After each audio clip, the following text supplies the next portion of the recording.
Sinampahan nga ng kasong plunder sa Office of the Ombudsman nitong Lunes ika-28 ng Abril, ang aktres at Barangay Longos Malabon City Chairman na si Angelica de la Cruz. Hindi bababa sa 70 na milyong piso pondo ng barangay ang sangkot na halaga.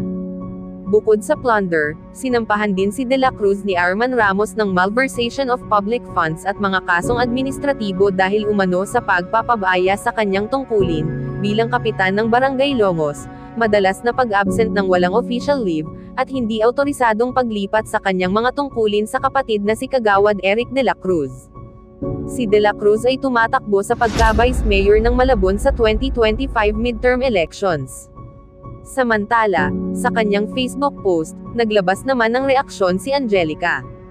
Saad pa niya, "Grabe talaga ang politics, pag hindi nila nakuha ang gusto nila sa siraan, next step, kakasuhan ka naman nila. Hay, baka sa susunod niyan ipapatay niyo ako ah."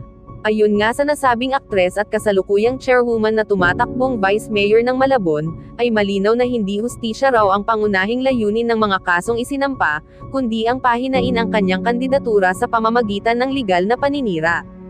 Gamit raw ang batas bilang sandata, sinisikap sirain ang kanyang reputasyon at pigilan ang kanyang pag-angat.